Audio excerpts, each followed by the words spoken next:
right, so why don't we go ahead and get started? Unless, Angela, you want to say anything else? I can introduce myself real quick. My name's Angela Miller with UC San Diego Extension. I oversee the Lean Six Sigma programs here, and so excited to host this session. This is our first time hosting a session specifically for the online programs.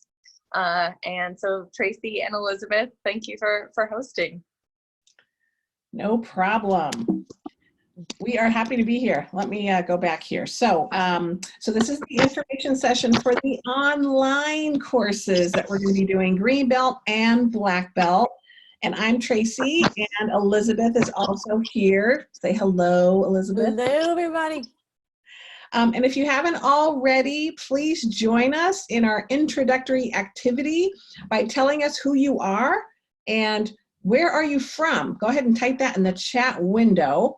And Elizabeth's going to be helping to monitor the chat, so feel free to answer or ask any questions at any time, and then we'll get to those as we cover them as they come up.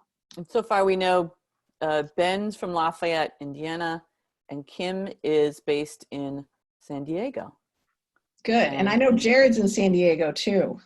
And Laura Hines from Moscow, Idaho. I didn't even know there was a Moscow. Jared, San Diego. And Ramon from Chula Vista. Right next to me. I'm in Bonita. Next to you. Marvin is from San Diego. George is from San Diego. JM from San Diego. Con from San Diego. So you've got a big hometown crew, Tracy. All right, that sounds great. So welcome, everyone. So not only are Elizabeth and I the actual UC San Diego instructors for the online Greenbelt course, we are also with GoLean6Sigma.com, and I'm the Chief Innovation Officer there. And Elizabeth, tell them what you are. I am the Chief Learning Experience Officer. Yes. We are also co-authors of a book that we wrote together called the Problem Solvers Toolkit, and you get a free copy of that when you join our Greenbelt. And we've been doing Lean Six Sigma for a very long time. We've been consultants for over 20 years, Master Black Belts, coaches, and trainers. So UC San Diego and Go Lean Six Sigma have partnered together to students the best online Lean Six Sigma programs available, and we are very happy to talk with you about them. Right, Elizabeth? Absolutely. We are here. So we already mentioned this, but I'll just say again, just in case we've had a few latecomers, we are going to be answering, we'll have a Q&A session at the end, but if you feel like you want to answer a question, just type it in the chat window, and we'll go ahead and answer them. Elizabeth will let me know. She's monitoring that for us. We just had Taylor added from Seattle. Welcome, Taylor. Welcome, Taylor. Okay, so let's review the agenda. We're going to talk briefly about what is Lean Six Sigma, why people are using and doing Lean Six Sigma, what are green belts and black belts, and why should you get a belt? And we're going to be talking about the Green Belt online course as well as the Black Belt online course at a high level. But again, we'll answer any questions you might have that are specific to the course. And then we'll talk about the registration process. Okay, so let's talk first about what Lean Six Sigma is. In order to do that, though, we kind of have to back up a little bit. We're going to talk a little bit about process. Everything we do is a process, from tying our shoes to baking a cake to going to the airport through airport security, or going to get our lunch, which is coming up soon. I think Elizabeth, she's in Cape Cod, so she already had her lunch. But everything we do is a process. And sometimes those processes don't work very optimal. And so what happens when you work in a process that is not very well designed and it's a little painful? That's when you would implement process improvement. And that's really where Lean and Six Sigma fall, is under that umbrella of what we call improving processes or process improvement. So in a nutshell, any process you have, when you step out of the process to work on the process, that is process improvement. So many of us have jobs. We are paid well, hopefully, for skills that you have to do a job in an organization. And sometimes when you need to fix the process, you step out of that process to work on it. We call it working on the process versus working in the process. And often what we find is a lot of people are not allocated enough time to work on the process versus working in it. And so guess what? When you work on the process, those are different skills than working in the process. So as an example, you might work in accounts payable and your primary responsibility is to pay those bills or receive those bills and organize those bills. But let's say that process isn't working very well. Well, then you would leverage Lean Six Sigma tools and methods to try to work on the process with hopefully the people that work in that process with you.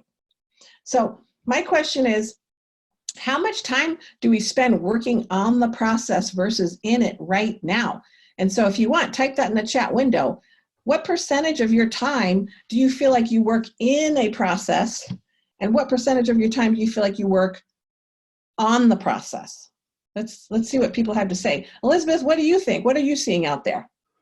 Well, I always feel like people are challenged to get that time to address to working on it, right? They're in it and their to-do lists are crazy big. Yeah, JM is conferring, 100% in the process. Robert is saying gets 20% to work on it, 80% in it. That's not bad, actually. Taylor, 90-10, getting something. Wow, 50%, 50-50 for Rebecca, which is nice, Rebecca. Which is awesome. And then 90%, Kim is 90% on the process, 10% in because her job is quality control manager. That's great. And Ramon is 95%, I'm assuming, in it, 5% on it. Yeah. Mm-hmm. Oh, good. Thank you for sharing. So, it's funny because I think sometimes people say, I don't have time to work on the process, although it needs to be fixed or it needs to be improved. And so often we tell people that's exactly why you should be doing process improvement, because you'll find more time is the idea. You'll find more time to work in the process because it's better, faster, more efficient. So some organizations and sometimes people have to work in very painful processes because often people don't have time to work on process improvement, which is a sad thing. And so I tend to liken processes like junk drawers. How many of you have junk drawers at home? Or maybe you have a junk room. Go ahead and tell me, do you have a junk room or a junk drawer on the chat? And so let's call it the garage, Tracy. Exactly. Well, what I definitely say processes are like junk drawers, and how they are similar is if you don't clean out your processes every once in a while, they just get filled with a bunch of stuff you don't need, just like a junk drawer. So how many of you feel like sometimes you've worked in processes that feel like nobody's really ever cleaned out the process or streamlined it? And so often if we're not diligent about spring cleaning our processes, we got a lot of extra steps sometimes, or a lot of unnecessary steps, or very complicated processes that don't need to be that complicated. And so I kind of liken it that sometimes spring cleaning helps. I'll give you an example. How many of you have seen processes that get automated, but the paper process still lives, right? People are still making copies. They're still CYA. I'm just going to print it just in case I need it. And 4 years later, they're still doing it because nobody told them to stop it. You don't have to do that anymore, right? Or how many of you have seen too many approvals? Do 17 people really need to look at this before we do the processing? How many of you guys have seen that? Mm-hmm. What are some of the things you've seen that junk up a process, Elizabeth? I think the approvals are a big problem because those get added and never removed. And it's usually a one-off issue, like that happened. Well, to make sure that never happens again, we're going to institute something that's going to eat up someone's time and expertise to make sure it never happens again, whereas the odds were very low and we could have done something else. So that's what I see junking up, is a lot of reviews, inspections, and approvals, and check the box, things that don't add any value. Yes, thank you very much for that. So what do you do when you got a bunch of processes that look like junk drawers? Hey, Tracy, I just want to Yes. let you know, these guys have junk closets and junk storage units too, just so you know. They have to rent an entire storage unit for the junk. Yeah, I know what you mean. I get it. When I shop for Christmas stuff, I actually, my first thing is, where am I going to put that? I don't have room to put that in the garage. I can't have 4 reindeer for my yard. They take up too much space. Anyway, so thank you for sharing that, Elizabeth. So when you got junk drawers like processes, you can implement something called Lean and Six Sigma. So it used to be that Lean and Six Sigma were separate. So Lean was started in the 40s by Toyota. Six Sigma was started in the 80s by Motorola. But guess what? There's a lot of commonality with what they do. And so now a lot of people have combined the toolkits and the methods, and they call them Lean Six Sigma. So Lean, like I said, came from the 40s. It is really a method to create value for customers by reducing waste out of the process and optimizing flow, meaning how do we get the thing, whatever that thing is, an application or a patient, how do we get that thing to flow without getting stuck in the process? And so Lean really does focus on how do we get rid of waste, how do we optimize flow. Going to Chipotle is a good example of flow. When you any actually time you go get lunch at somewhere, it's a flow observation of flow. How well did that happen? Did I get what I wanted? Did I have to wait a long time? If you think about it, there's a lot of things that have flow in it. When you go to the airport, another example, often we get a bottleneck right at the checkpoint, the airport security. So those are things that are processes that have flow blockage, you could say. And our goal is to optimize flow. So a lot of the tools in Lean are really focused on reducing unnecessary steps and optimizing flow. So Six Sigma is really, again, same thing. It's very focused on trying to make processes better. Six Sigma, a lot of people say, what is that? It's actually a measure. It means that there are only 3-point defects for every 1,000,000 opportunities for a defect. So what that means is out of 1,000,000 orders, there are only 4 missed deliveries. Or out of 1,000,000 flights, there's only going to be 4 crashes. The good news around that is flights are actually better than Six Sigma. Sometimes they report that nobody died on a plane the entire year. Woohoo! That's great. And so that is really high quality. And then it also means that for for labels, out of 1,000,000 labels, there's only 4 defects. So when there's high volume, often that can be really important to make sure we have really high quality. So I'll tell you what, let's go back to the airplane. They have very few crashes per 1,000,000 opportunities, sometimes only 1 crash.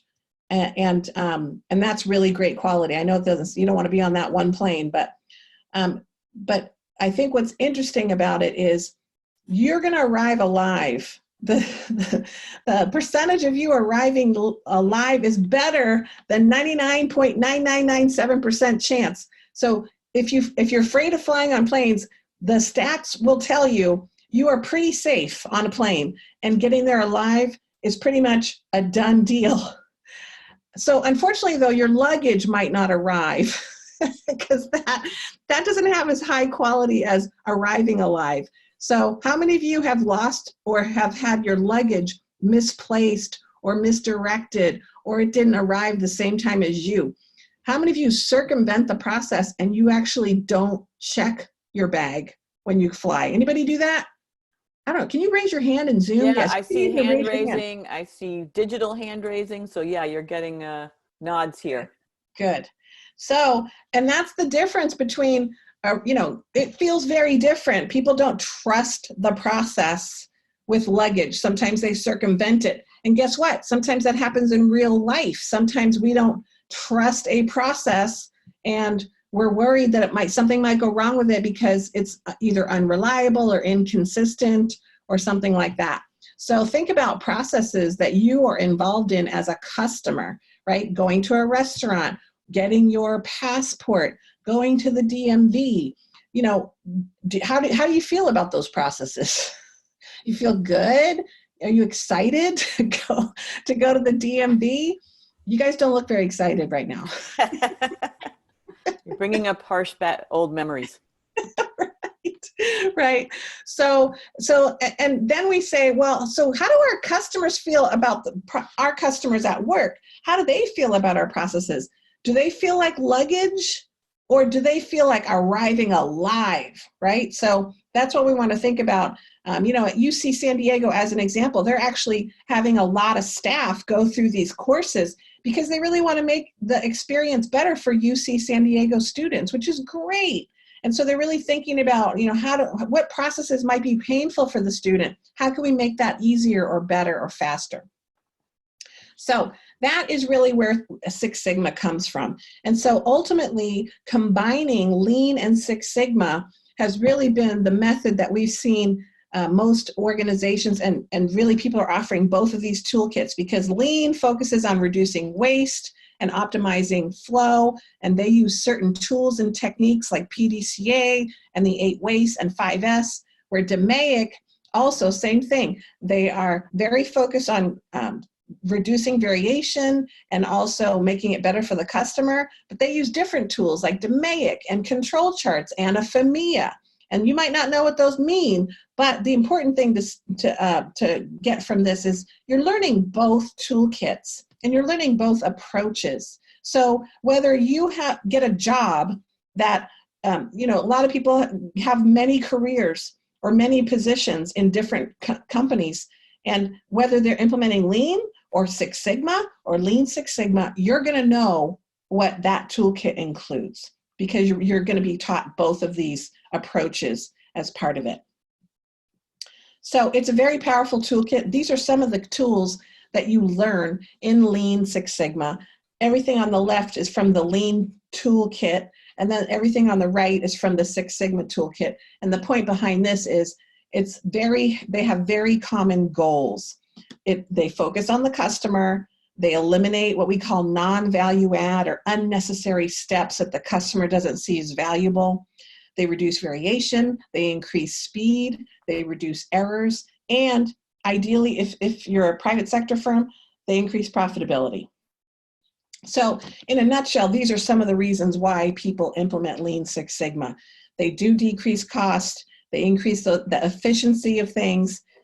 There is a focus on customers. So it's not like we're going in and trying to be more efficient, so efficient that we affect the customer in a negative way. That's not the goal at all. The goal is to hone in on what customers want, whoever that customer is for your process, and how do we make sure that we're delivering what we need to for customers as well as stakeholders. And ultimately, what I love about Lean Six Sigma is it develops people. It helps build problem-solving muscles. That's a brain right there, if you didn't know, lifting those weights.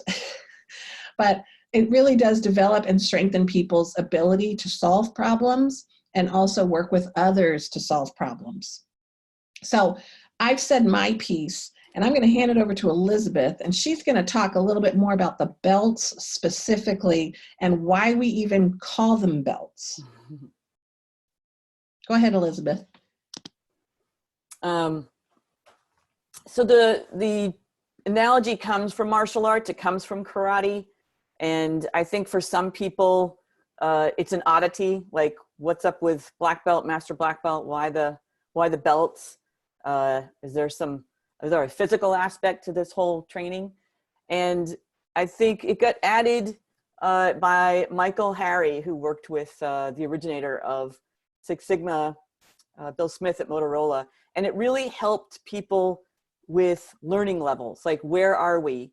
How much information, how many skills do I get at a white belt level? What do I know when I'm a yellow belt? What do I know when I'm a green belt? So it helps people sort of gauge their own learning experience, and it helps others gauge the learning experience of their staff. So it really lets you know who's doing what at what level. So it's an awareness that you don't get in, and Lean obviously is folded into this, but I think lean, they'll say maybe there's a lean sensei, right? So that means I've done a lot of work. I've done a lot of projects, but this one, I think it gives you a lot more gradations to think about how much information does this person need to know.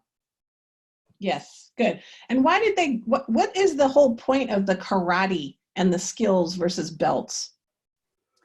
The karate skills versus belts. Yeah, so why do they use the analogy of karate? Green belt, black belt. The belt levels indicate increasing levels of skill, right? Yeah. So a white belt has the lowest level of skill, and then I think they have a few more belts thrown in there, but yellow is the next grade up, and then green, and then black. So it shows you an increased level of skill. Great. Okay, so green belts get more in-depth training than yellow belts. They typically become team leads. These are people that can run improvement efforts. And some of you were talking about the different percentages that you guys get to work in the process versus on the process. And a green belt is typically at least 20% dedicated to working on the process and improving processes. They've got good tactical knowledge of how to surface and target waste and remove it. The training for green belts is 32 hours in length. And unlike yellow belts and green belts, the next level up is black belts. And those can, I see a real variation here. They can be full-time positions, but they may also just work more on the process than a green belt and still be not full-time dedicated to Lean Six Sigma, but I've seen a big spread there. And the black belts often become mentors and coaches for green belts. So they also have more of a leadership position. They're often liaising with leadership more to make sure that the projects are focused on organizational goals and sticking with the strategy. And the black belt training, unlike green belt, is 48 hours of training. That comes with kind of classic statistics skills. Looks like Iris had a question. Do you need your green belt before getting black? Yes, you do, Iris. You need a green belt before getting a black belt. That's a prerequisite. You're getting the basics, problem solving basics, to make basics, and then black belt, you're taking it to a new level, but you need those basics before you get there. And black belts also get a lot of leadership skills. We have included facilitation skills, influence skills, coaching skills, really good soft skills that go with being a leader, being someone who's coaching and mentoring someone else. And it also comes with one-on-one coaching. So the black belt, the project's required, so having that coach is essential to getting that guidance, because you're doing a bigger project, a more involved project, a project that you're going to have to apply your stat skills to. So that's the big difference between those two belts. Is that good, Tracy? Yes, thank you. Yeah. Yeah, go ahead and let's talk about individual belt level benefits for individuals.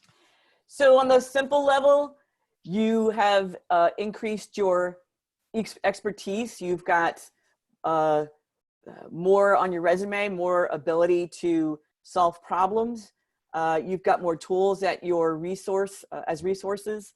A lot of times when we look at why, what are some of the main things people look for when they're hiring individuals, and it is this ability to analyze and solve problems. So analytical skills are core, they're basic, and now this gives you this whole tool set and method to solve problems in a structured way, which is great. And then what's great for you and an organization is that you're able to deliver results, right? So removing waste, making processes more efficient. Now you've got something tangible that is great for you, great for the organization.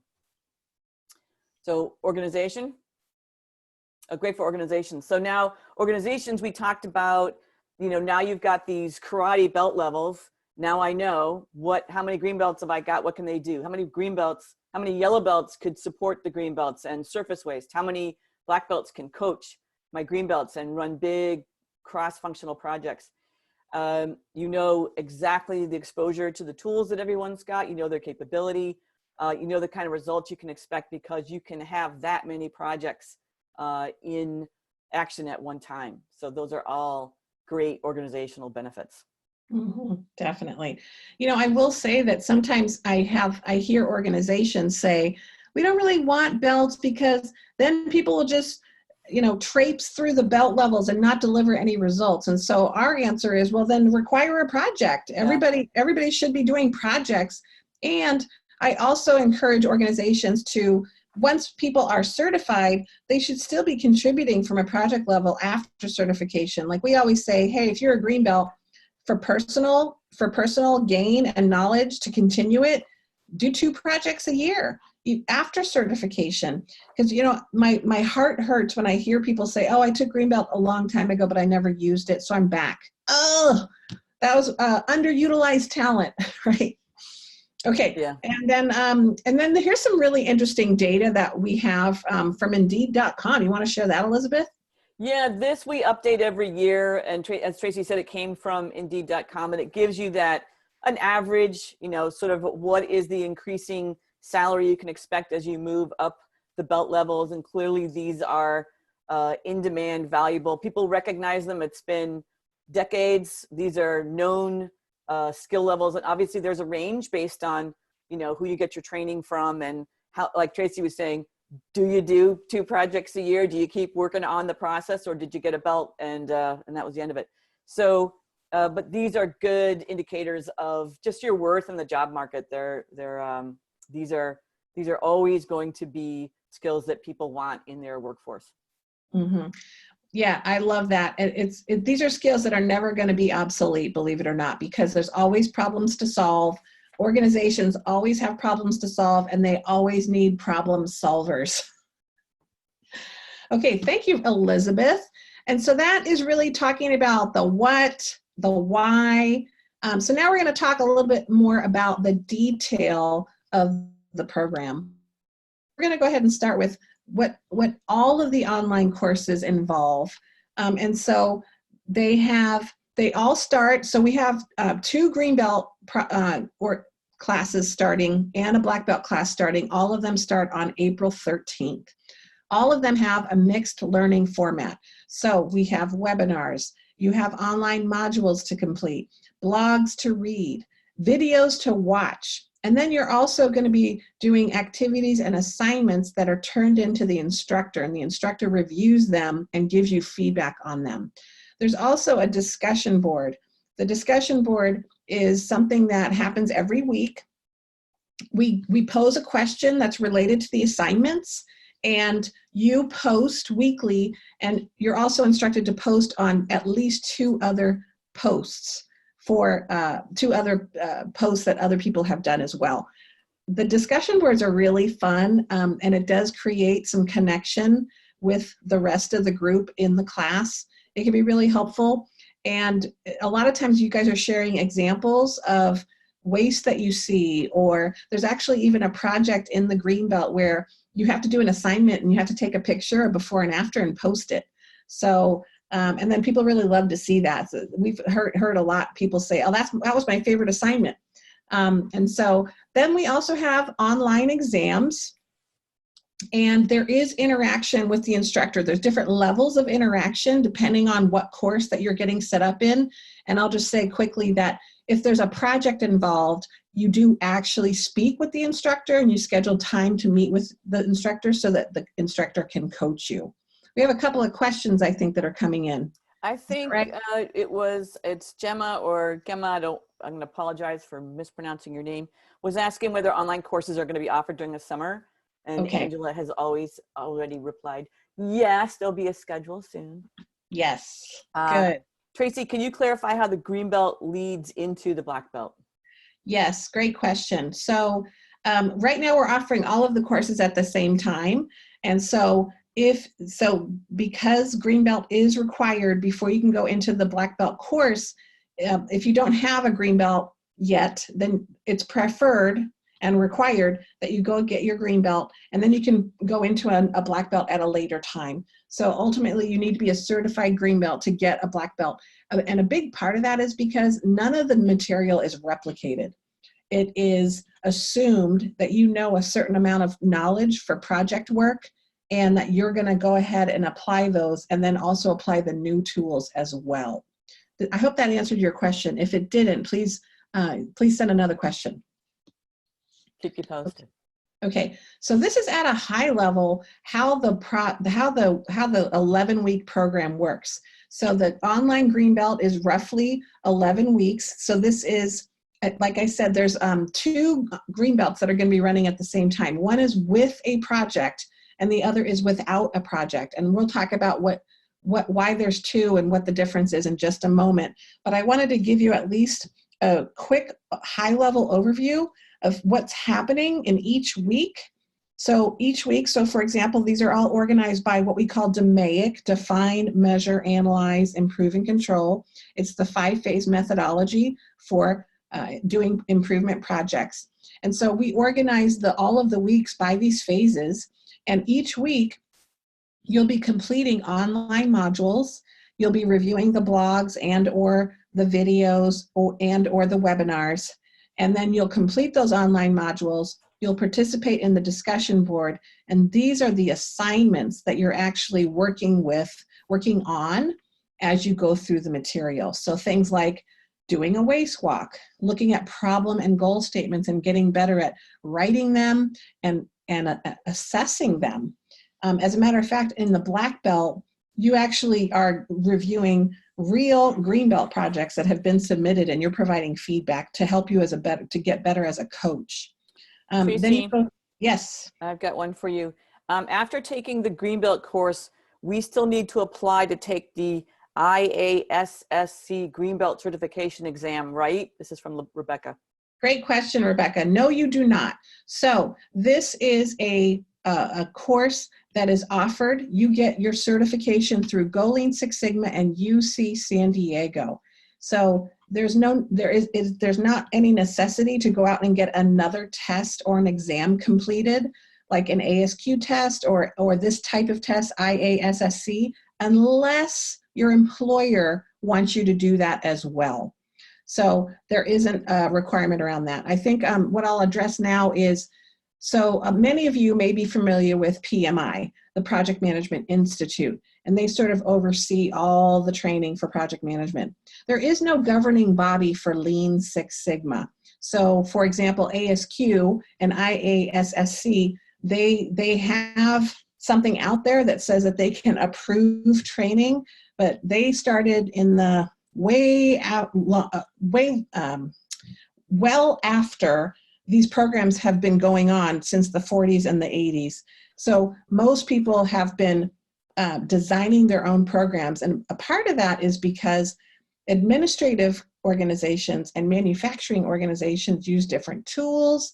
They have different things they're using. And to train administrative people on how to use calipers doesn't quite fit. So I hope that answers the question. I think you were getting at some of the reasons why there's no governing body, because Ben was asking why there isn't a governing body. Are there attempts to create one?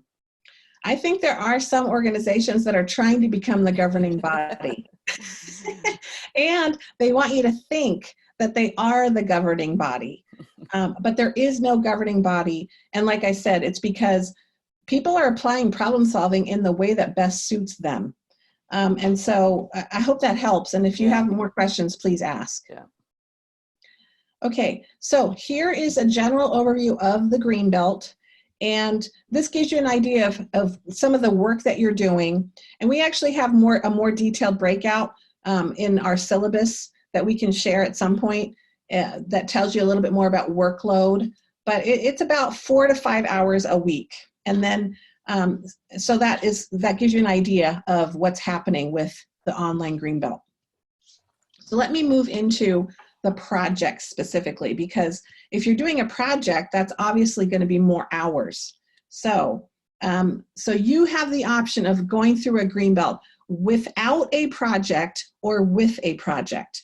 And so some people go, why do we have 2? So the reason why we have 2 is because there are we require, if you have a project, it needs to be business related. It needs to be something, if you work for an organization, the project would be applied at work.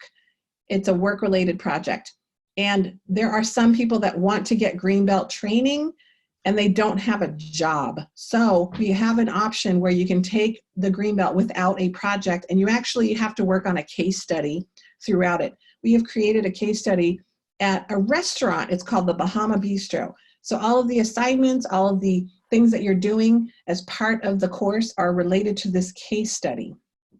So now many organizations are paying for you to come to this course. And guess what? They want a return. They want a project done. And so often you're coming into the course ideally with a project that your boss knows about or that you've selected and they're aware of it, and you're actually completing it as part of this work. So that's where you would sign up for the greenbelt with a project. You can do group projects online. So group projects would be, let's say you and your coworker are going to be working on the project together. You can do that. You will get live coaching from one of the instructors as part of the course. You'll check in with them on the project. You have a little bit more time to complete it. So it still goes 12 weeks for the training, but then you present your project 6 to 8 weeks later beyond that. Tracy? And then, yes. Oh, sorry, finish your thought. I'll just say this last bullet is, ideally, we're looking to have a greenbelt project with a target of $40,000 in savings. And that may seem like a lot of money to you, but we're really looking at annualized savings. And people are shocked at how much money they actually save sometimes. So we work with you to try to assess how you do that in class as well. Go ahead, Elizabeth. One question from Mommy. Hi there, I have a question, if I may. If I have a course that is also held on Tuesday evenings, is it recommended to take this course with meeting times, or is it the same if I take section 146540 pre-recorded? So anytime, I'm assuming she's talking about the greenbelt. So I'm gonna guess, yeah. Yes, so anytime you meet with your instructor, you have options to meet. So all of the online modules are independent. You decide when you're going to work on those, and then because it's a weekly schedule, you also decide when you're going to do the homework. So if you are assigned a homework for week 1 on Monday, it's due the following Monday. So you turn it in, and then the instructor will look at your assignment and provide feedback to you. So most of the instruction is independent. You don't necessarily need to attend a session with the instructor. You are going to be having live coaching though, and that is typically organized so that it works for both you and the coach. Okay, some more questions, Tracy. Angel's asking, if someone's goal is to become a black belt, should they take the class that includes a project? I'm assuming for the green belt. Yeah. Yes, as long as you you're in a work position to do that. Yes, absolutely. Okay, another one. George, does it require 3 years working experience to get the certification? No, it does not. No. From Deepandia, hi, is the return on investment period for $40,000 per project 1 year? It is. Yeah. Yes, Angela answered that. Thank you, Angela. Okay, and then Taylor's asking, is there any difference in the certification received by doing the green belt with project versus without? There is not a difference. Where it makes a difference is with your employer. So I'll give you an example. Most organizations, when they're sending you to this, if they're paying for you to do it, they want you to do a project because that's the ROI. There's obviously some investment in sending people to the course, but the return is that they're going to be getting problem solved at work. So that's really important. I would check if your organization is sponsoring you, it's going to be really important that you get clarification on that, because what we don't want for you is if you sign up for the without a project and then your boss said, what? Why do you not have a project? So that's why we offer both. And I did see another question about how do you protect savings with the case study. So the case study does not have a project. So you would not be doing a project and there's no target savings. Go ahead. More questions. Okay. So Ramon's asking, would you recommend this course to someone who recently graduated undergraduate, or would it be better to get more experience first? We have people that take it while they're in school. They just recently graduated. I'm finding that we get a lot of people. I've actually had people come in and say, I've been looking for a job, and every single job that I've looked at says that they want greenbelt training. So he's like, that's why I'm here. So it's going to depend. I mean, of course, we're going to say yes, but it really does depend on your situation. Or if you're looking to get a job in a certain type of market or industry, this can really amp up your resume. And the reason why the project is going to be important, if you have a current job already, because most organizations, they want to know, oh, you're certified. So what have you done with it? And they want to see project results. So we really are trying to set you guys up for success by saying, you know what, if you have if you're currently working and you want a project, and then without a project, ultimately the case study, that your skills for analyzing a process map or analyzing voice of customer requirements, those kinds of things. So it's a little different. So Taylor clarified she was asking project, no project, because I think the employer might have concerns about confidentiality. Do you want to address that at all? Yes, good question. So we do have lots of organizations that have, they're very tight around confidentiality. Illumina, Apple, Solar Turbines.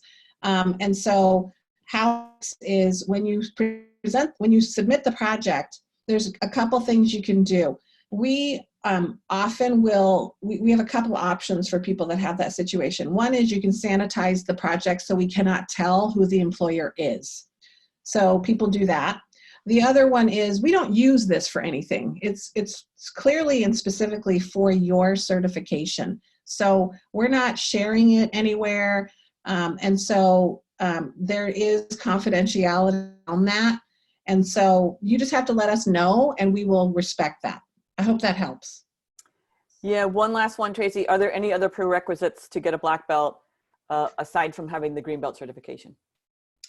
No, you have to know how to do a karate kick. No, I'm just kidding. You don't. But that'd be really fun to practice. Okay. Hey, Tracy, can I chime in real quick regarding that last question about other prerequisites? As you know, there are differences amongst the type of training that you can receive. And so we do want to do a quick prerequisite check to make sure that the green belt that you receive is from a good, reputable education provider. So if you received your green belt from a Groupon or something like that, we just want to make sure that you have actually learned, applied the tools. And so that can be something that we have an individual conversation to make sure that the training you completed is sufficient. Yes. Great. Thanks for clarifying. You're going to see me jump through a few slides just to get to the black belt so I could at least share this, and then I'll get back to selecting a project. But the online black belt, this is the format for the online. So it also is 11 weeks of instruction followed up by 6 to 8 week break for you to complete your project. And then you present your project after about 8 weeks. So this is showing you the detail of the online work up until week 11. Oops, sorry, let me go back. So this is really just saying that, you know, the topics, again, are organized by DMAIC. You're learning different topics. And these are some of the assignments that you can expect. And you might not know what any of these are, but of course, you're learning what those are during the training. And so each week you would be doing the online module for the topic. You participate in the discussion board, and you would complete some of these assignments. So one of my favorite things about the black belt is you actually are practicing giving feedback to green belts. One of the things about a black belt is your primary responsibility is to help others get better. You're mentoring green belts. And so we're helping you with that goal. And there's a lot of things we have in the material that is really specific to coaching green belts and providing good coaching feedback to green belt projects or some of the tools. You'll also be doing a design of experiment in the course. So that is always can be fun. It doesn't necessarily have to be related to your project. It's really more to get the experience, because quite frankly, not every project requires a design of experiment, but we want you to know and be familiar with how to do a design of experiment. Okay, I'm sure you're going to be keeping us apprised of some questions. Yeah, I think Angela answered it. Ben was asking, do we need your green belt certification before pursuing black belt? She just said, no, it has to be, you know, a good green belt certification, and that's a private conversation that you have up front. Yes, good, thank you. Okay, so let's talk a little bit about project selection. So what we tell people is, ideally with black belts, like as Angela was saying, with the green belt, we kind of help you, we help you with this part of it when you start your green belt. We're helping you come up with, if you select the green belt with a project, we're helping you come up with a good project.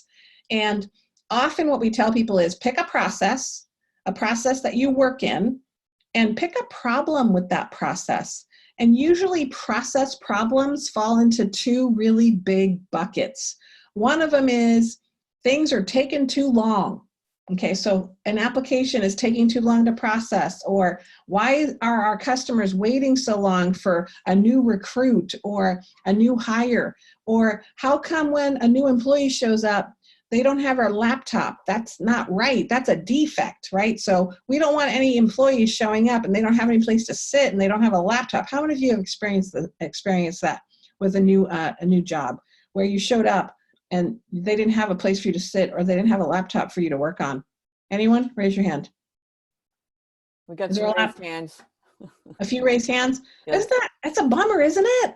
So, that would be a process. And there's a problem with that process. We've actually seen that project worked on a lot.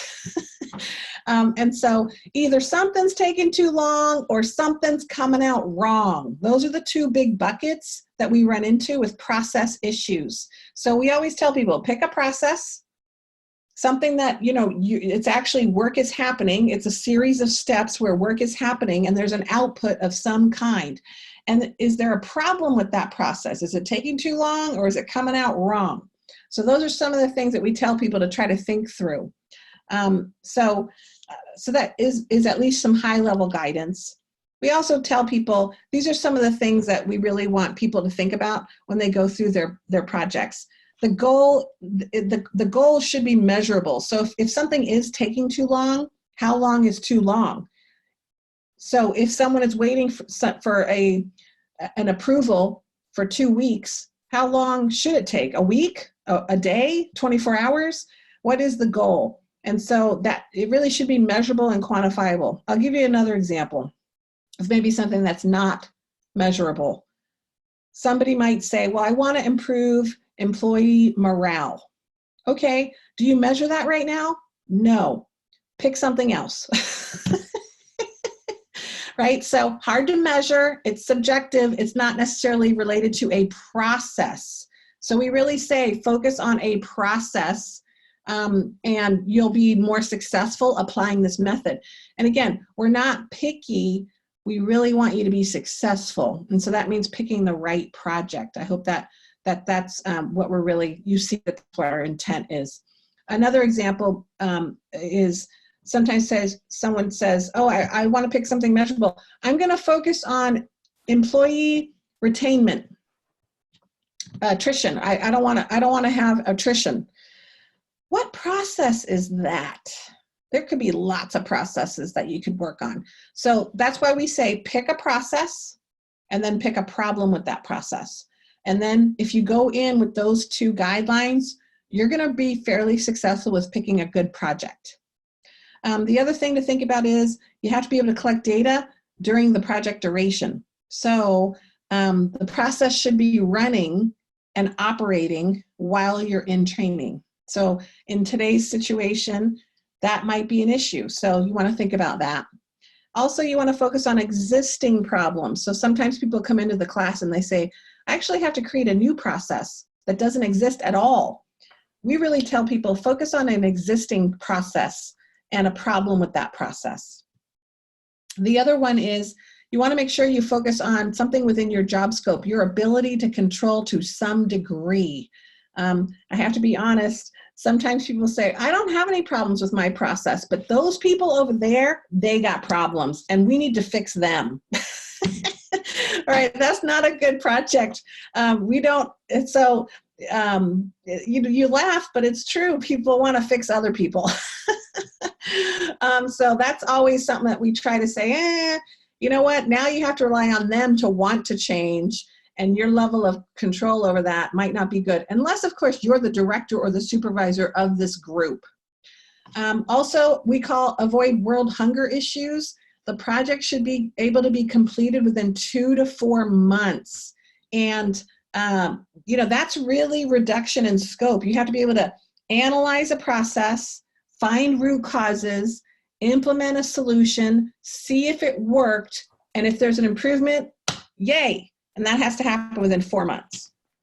So that, you know, again, I'm just giving you a little bit more detail about projects and what is needed for projects. Obviously, when you get into black belt, you kind of know a lot of this already. So I'm going to skip through here and just say that obviously that's one of the reasons why the black belt, there are prerequisites, because you've sort of gone through the DMAIC method. You have an understanding of what the processes are. You're better able to assess how long the project's going to take. And then for black belt projects, you cannot, you do need to have certification. You cannot do a group project with a black belt. Black belt is really more assessing individual knowledge. So they do not allow group projects. Everyone needs their own individual black belt project. You do get live coaching with the instructor. So you would meet with the instructor to review how you're doing with your project. And those are project reviews. And the target for black belt is $100,000 in savings, which sounds like a lot of money, but we've had people save over $8 million on their black belt projects. So so again, this costs more money. And if your boss or your organization is paying for you to go through black belt, they're going to want to see a return. And so we find that sometimes people struggle to find this, but many people do find the savings, which is really, really great. Okay, let's see. Excuse me, Tracy, can I ask a quick question? A question I'm getting remotely. Yes. Folks are asking if they are currently in transition or they don't have a company to work on a project with, is there an opportunity to, in the online environment, to team up and work with other students on a project, and how might that work? Yes, so for the black belt, you do need your own project. For the green belt, you can have group projects. I usually tell people if you're working in the same organization, you can definitely work together. The other option is if you wanted to join someone else's project as a green belt, if you're currently in transition, often we can do some pairing. It does mean that you will need to attend some of their meetings online. So part of it is going to be that they need to be capability ready to allow people to participate via online. Or if you're in San Diego, because I know many of you are in San Diego, we have had people actually go to those on-site meetings if the client allows it, and attend those project meetings. Great, thank you. Okay, you're welcome. And if you are still curious and you are really wanting more information about what projects look like, we have a ton of them online and available for you to view. So for example, these are 4 Greenbelt projects, and I believe the instructions of where to find them are on our website, our golean6sigma.com website. You just go to success stories and you can find them. And these were all successful Greenbelt projects. That is a tongue twister there. And so, because again, we want you to be successful. We want, and we find that many people are, but we really try to get the alignment up front because we want you to be successful when you go through the process. Okay, so we are coming up on a few more minutes. So I'm going to just let you know that all classes begin April 13th. There will be some in the summer as well. You can register on the UC San Diego Extension website. If you are interested in a payment plan, you want to contact Angela Miller directly. And again, there's no prerequisite for the green belt, but there is for the black belt. Do you have any other things you want to add, Angela? There's a question. Please go ahead. There's a question. Do you need to be a University of California student? No, you do not. Anybody can join. And we actually have people from all over the place, from all sorts of industries, nonprofit, education, government. I had a Navy SEAL in one of my classes. He was trying to reduce variability for the dive certification. That was really fun. We've actually had people from the zoo come, and they're trying to streamline how they feed animals so they can actually play with the animals more, because that's value add. There's all kinds of people from all different kinds of companies and industries, because this stuff applies pretty much anywhere. Angela? Yeah. Okay. And I got a couple of questions here too. So first off, a question I always get, there are probably folks here who are joining, who are taking other certificate programs at UC San Diego Extension. And so just to make sure everyone's aware, that yes, the Lean Six Sigma Green Belt is an elective in our project management certificate, our supply management certificate, as well as our facilities management certificate. And as Tracy mentioned, this training really touches all industries and all areas. So if you are in a different certificate program and you want to see if you can apply this as an elective, I'm happy to help you to make that connection with your program manager to see if it would count. And in that same line with the Project Management Institute, the classes can be used to count towards your PDUs, your professional development units. And I can walk you through that process as well if you are a PMI member and you wanted to use this to get PDUs. The next question I saw was about the payment plan, asking, is there a payment plan? And yes, there absolutely is. So as far as the registration options, you can register and pay in full on our website. A lot of times, even if you're getting company reimbursement, you're not getting reimbursed until the class completes and you get your grade. So a nice option is that you just pay a portion of the tuition up front, and then we'll break up the tuition into monthly portions that essentially you would provide us with your credit card, and we just agree that once a month on a specific date you'll be charged. So if you want a payment plan, just reach out to me. We can provide that to you right away. And then the other question that always comes up, or something that's good to know, and Tracy, I know you can speak to this as well. One of the differences with our program is really the community that comes out. Even though you're taking the online, you're absolutely invited to join the LinkedIn group that we have. There's always community events that we attend, and we invite students to join. We host a yearly mixer for folks to come to. We have a conference on process improvement at UC San Diego, Process Palooza. So there's different ways. Even though you're taking it online, you're absolutely invited to join our community. Wonderful. Tracy, do you see the question? I do. What happens? Okay. Yes, so this is for D. Pandya. I'm sorry if I butchered your name there. It says, what happens if you go to the black belt and you're not able to save the 100,000 at the end? So great question. We stay in close contact with our black belts. It's important to keep the lines of communication open. We can usually see pretty early on if there's even an opportunity to save that kind of money. And so if there isn't really a big opportunity for improvement, then we often tell students to pick something else if we don't feel like it's going to be generate that much savings. So that does happen. And sometimes what we find too is sometimes people pick projects and some of them can't finish, or they don't finish, or something happens and like the person left, or whatever it is, and they can't finish. Sometimes we have to start a new project, but usually, again, we try to identify that earlier than at the end. And if you follow the method, I don't know if this is making sense, but if you're following the method and you're finding a root cause, and now you're going to do something to address the root cause, we can often quantify what the impact is going to be pretty directly. So we often don't see that happen. But again, if there's a surprise and the black belt isn't aware of something or is caught by surprise, then obviously that's going to be an issue. So I hope that answers your question, but we do what we can to try to make sure that that doesn't happen.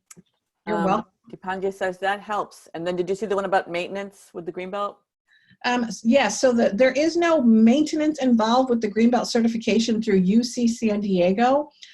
Go Lean Six Sigma does provide an option to recertify every 4 years. It's up to you, and it's really up to the organization that you're working for. So I find that sometimes they want people to recertify if they haven't been doing projects. But if you've been doing projects and you've got results and you've got projects that are showing results, sometimes organizations don't necessarily require it.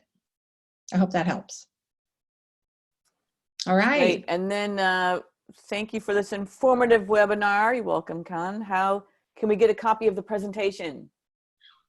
So I have sent the presentation to Angela Miller, and she can put it in a PDF and make it available. Yep, I can I'll send an email right after this meeting for all attendees, and you can get the presentation. And I recorded the webinar as well, so I'll see if I can't send a link to that if you wanted to go back and review any portions. All right, well, thank you so much for joining, and I hope all of you have a safe and healthy weekend. Bye, everybody. Bye-bye.